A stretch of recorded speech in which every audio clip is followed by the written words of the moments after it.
Janenwa ajoli LEMB ANGEYA matin nyingatie kajik Daisy uchama wakenen wilembe madongo. Wakenen wilembe madongo. Awia elifabish da kabiro pirabungwen ubetemu penji midaro klasa bero.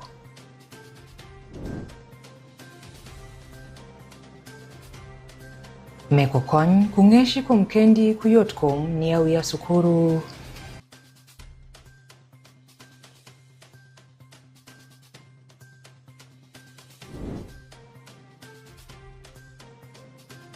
Jijigutish pitundu pisayo talembe Iparombo Health Center.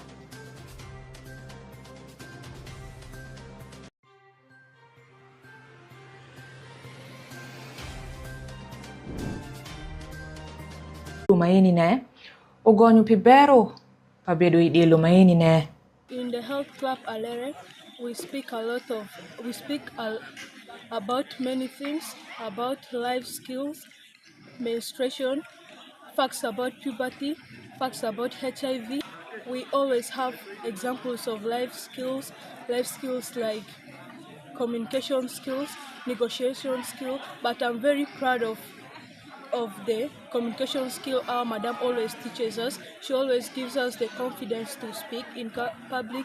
The skills we have, communication skill is one of the best skills she always tells us, and there is also decision making. She always tells us that we should always think twice before making a decision.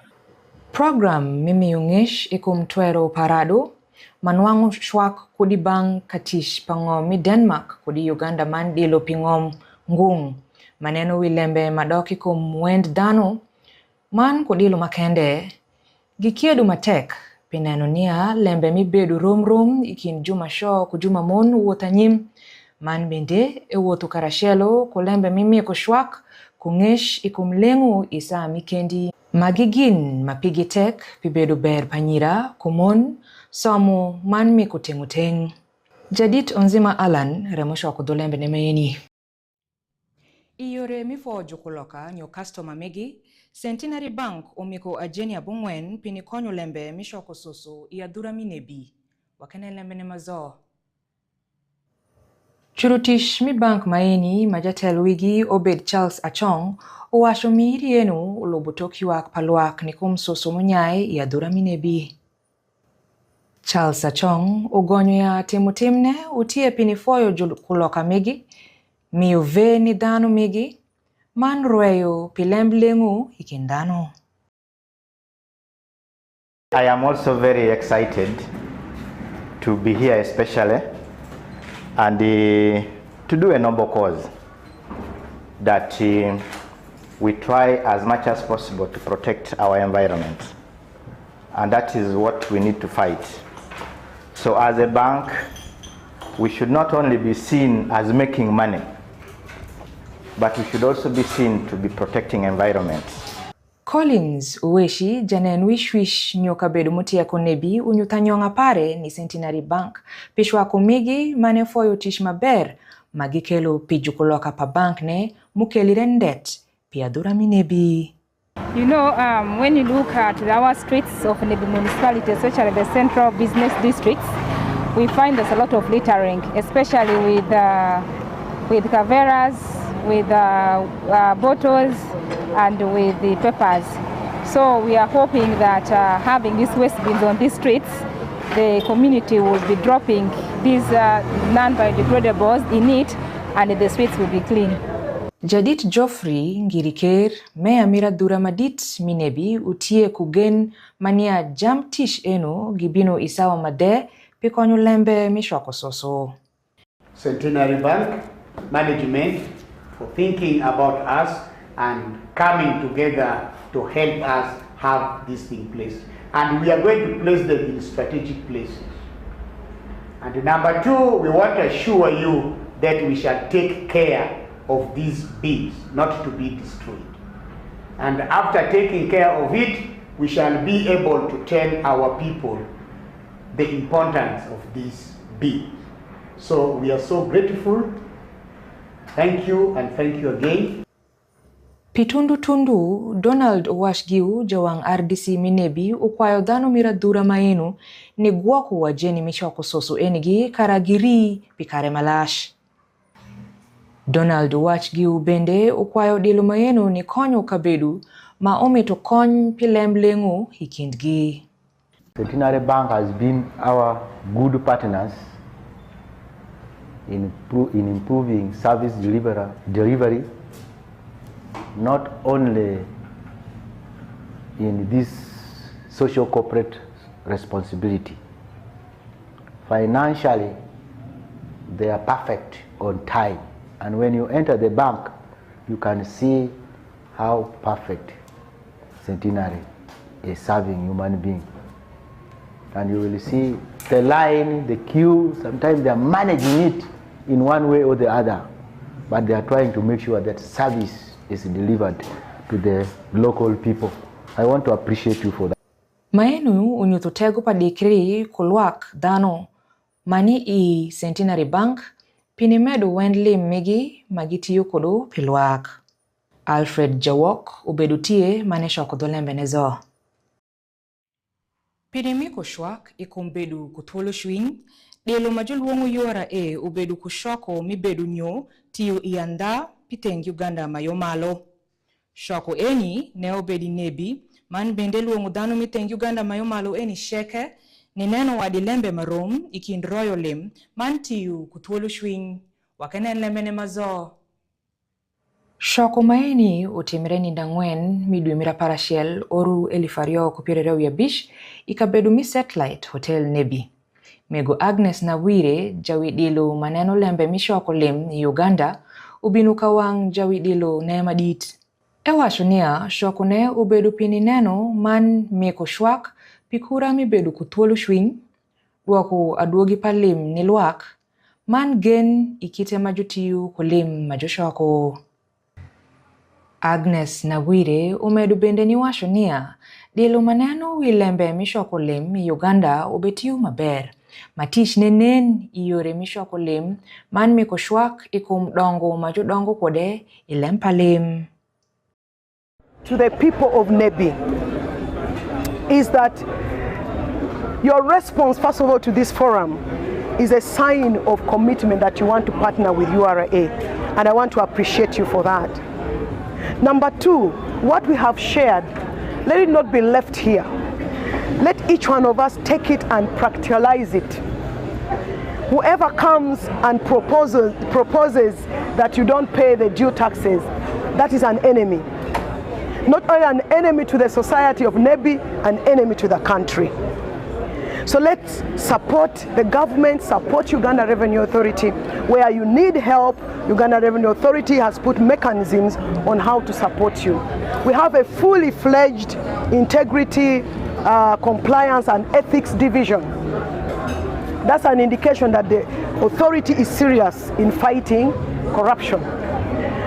Sa akol janen wi URA miteng Uganda mayomalo unyutuya wadishoko mayenigi miku kare mimeku tenguteng mabesho pikite mishoko LEMB man tholo shwing. Man bende enune bikelo deku shing kara chelo pidaro LEMB mikengo sholo shol. I thank you so much for coming. I hope that we shall have a good discussion today. We shall be open-minded to share with us feedback on what we can do to better enhance integrity even as we do our work. Pikare maenu Ruoth Bishop Reverend Pons Ozele Awinju, Ruoth Bishop Minebi Anglican Diocese, iwesh pare okwayo dilo mamalo wenu ni miko tego ikum thuolo shwing man duoko aduogi pa LEMB kinde magitiyu ko LEMB moshokre. Miraculous tax paying. I don't want to expound, but I want to base on that because we benefit a lot from tax paying in order to build our nation. Painful though it may be, but rewarding as it is always. May God help us as good citizens to meet our civic obligations in paying our taxes. Let's bow our Jadit Richard Uyiruoth mutie jawijo kuloka mine bisheke unyuthu gen mania lembe eni bitegu wat mikin dilo maneno lembe mishoko lim karashelo kudhano mitedero. The Uganda Revenue Authority for bringing it to our area such that we can deliberate our thoughts about how we can effectively engage in paying taxes for national development. Ikare makagoeni jadit maneno widilo mashoko lim John Musinguzi uweshu kilili iwe lembe mania tiu ianda enetego mishoko lim. Shokone ubedu kutiwi lembe madit mania giero kura mitiu ianda pimediri kushoko lim. Jadit Alfred Jawok ubedu jaduog lembene. Kushwak padilo micha fa ao mauma kushingi kudilu majuluongu NN Group ni bedu shalo juluor Sinotrak lori madongo pilabuter niteru ikabedu mabor. Judaro shakuluorogi itengi Uganda mayoretu mani West Nile zelo pinineno nia kuloka matungtung karashelo kudano mingombe gibedu kukare ni bedu kuyore miwotu masho dongo ngom man ni nyayo tish asagane pidano mingombe yore matungtung wakenen lemene mazo. Ismail Nur janen witish madit padilomi NN Group unyutu pikit yore maber maeneno nia bibedu mibero pidano mitengi Uganda mayoretu itenguteng pelem. This milestone is a testament to our unwavering commitment to growth, professionalism, innovation, and service excellence. Today, we take a bold step head-on forward by bringing Sinotrak, the global player in the market, in heavy transport solutions, closer at the doorstep of the people of West Nile for the first time. And this is a history in the making in the region. Brand new heavy-duty trucks will be available for direct purchase in the region, at the doorstep. But this initiative goes beyond business. It's all about job creation, local economic empowerment, regional development, and why not national interest, national economic growth as well. Going to Kampala it may remain as history, because if really you want to purchase a car, Kampala vehicle and Arua vehicle still the same. Those are Chinese products from China. Whether you get from Kampala, whether from Wakiso, whether from Kurumajong, whether from where, it is still the same Sinotrak. Inget maenu Howard Wodumal janen wia Jenny Mitish padelo maenu ne uwe shupibei maniore minuango mansholo pijambu otu wenigi.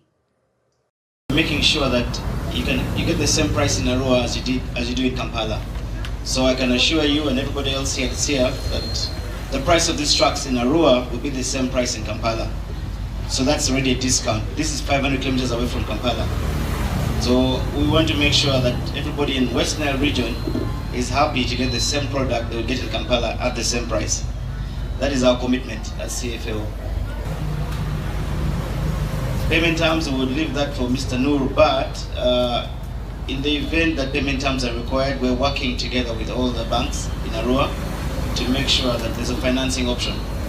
So in the near future, we will also be able to advise on that. Dilo micha fa ao group tiyu ingom matungtung pira deka bora man ngom pira bisha ngwen ingombo sholzo kuwen jurutish makado elif pira rio. Man bende ni yabu dutish maini kuditengi Uganda mayomalo ne utie mikiri ikum dongo pate ngomwa nyayo tish matungtung mande nikelu shengini kodano. Okumuringa Christine remosho kodole tie mikiri ikum dongo pate ngomwa nyayo tish matungtung mande nikelu shengini kodano. Okumuringa Christine remosho kodole mbeeni.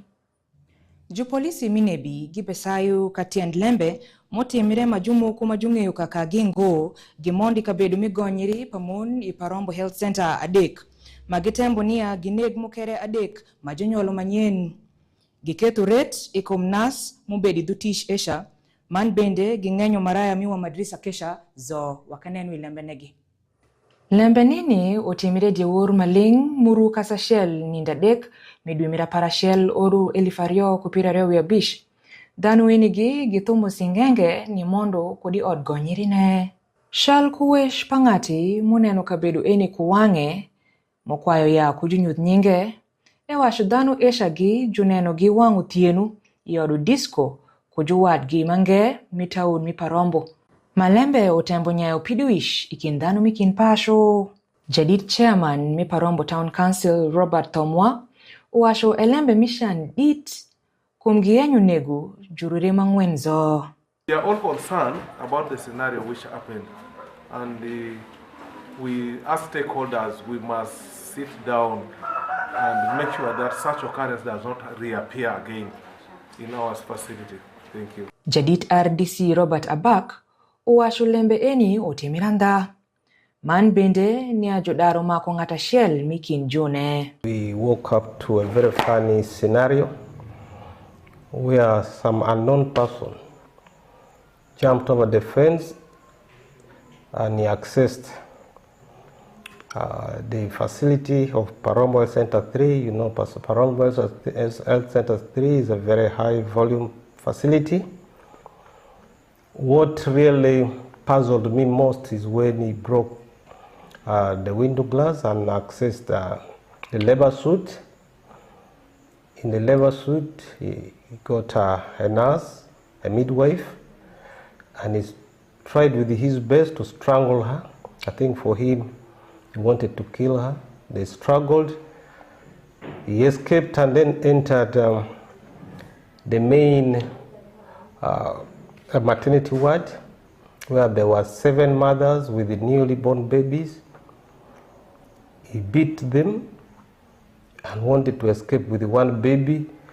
The intentions are not yet known. We never know whether he wanted to steal a child, a baby from there, for whatever reason, we do not know, or he wanted just to disorganize the mothers. Polisi madit minebi ushako sayo tetiend lembe eni ni nyang ikum shakri milembe enu. Jururemu mapeko maeni umulukum gisheke gibetuo i odiath mi Parombo Health Center dek. Man bende piduish mishwalogi i odiath madit minebi utie kawothia nyim. Jadit Jawok Alfred remukelo Lemb Ang'eya maeni. Shalo maluor pomo iyore matira ngo udaro doko nikuloka mapire tek ikabedu mapol ing'om mi West Nile. Oluoro mo madongo gibe kadhi lietho mirwinyo lim madongo ikuloka migi kinde malembe manyien enu uketho bei pomo romo shungungo ikabedu meisha gi wakenen lembe ne gimazo. Kuwesh pa Michael jawi juro luor umo madongo aloka pa bei pa umo ukelo los mapek iwi juro luor pomo madongo kum bei mitish migi miluoro doko pek masago sende magiluoro kubanindu. After selling all the properties that I had, my lifetime saving money had been dumped into the business, only to realize that the market is flooded with people who sell fuel that is outside, I think, Uganda, dotted almost everywhere, in front of the stations, everywhere in town. You see petrol business going on. Boys, girls, men, everybody is selling petrol. This petrol, we understand, comes from Sudan. I don't know how true it is, but evidence has it that if they were to buy within Uganda, they would be buying at the same price with us. We would have no problem with it. We would take it as a normal competition. But the fact that this petrol is cheaper than ours and comes from somewhere raises eyebrows. We are doing badly, very, very, very bad.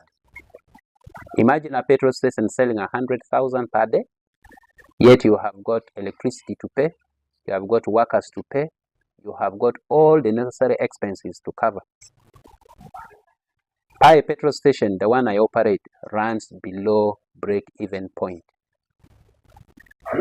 And I don't know how the future will look like.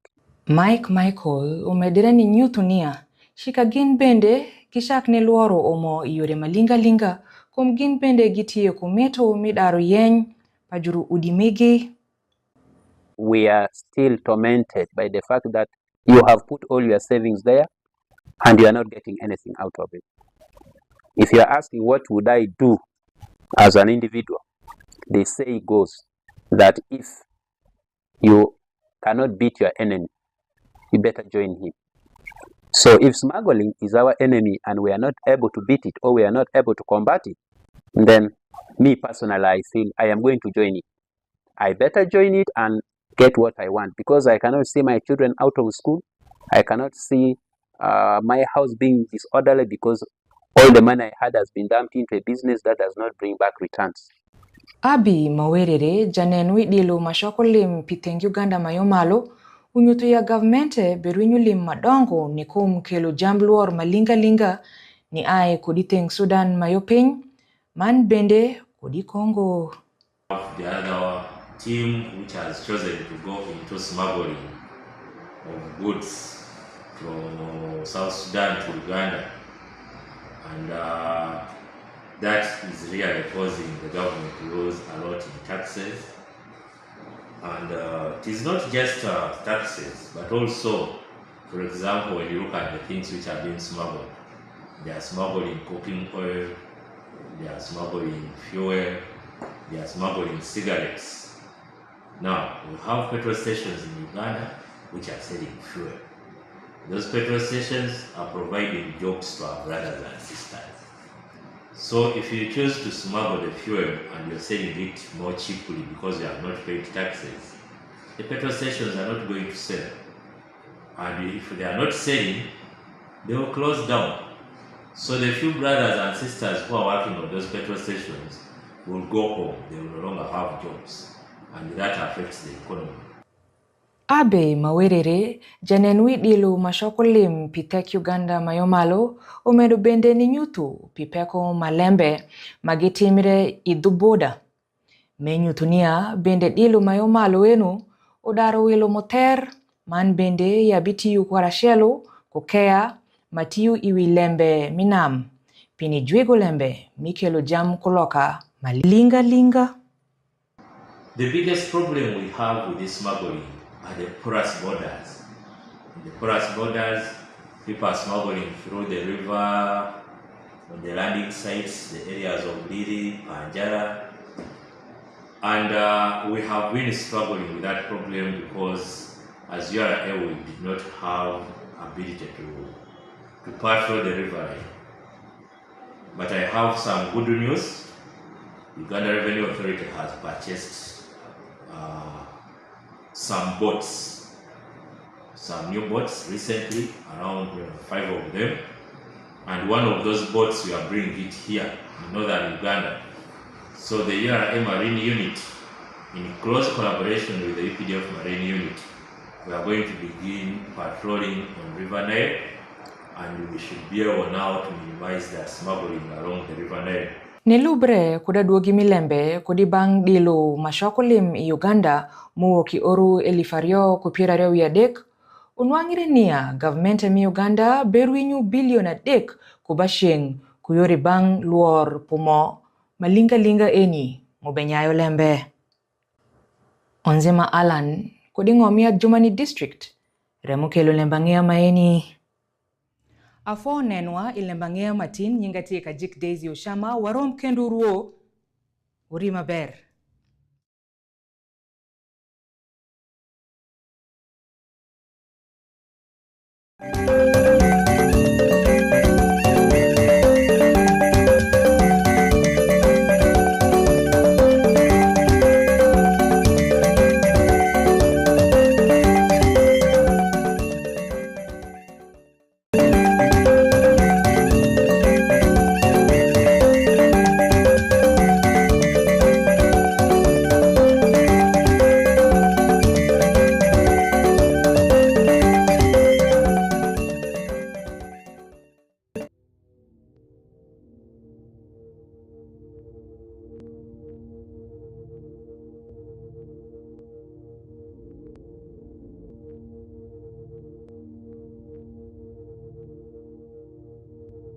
West Nile TV.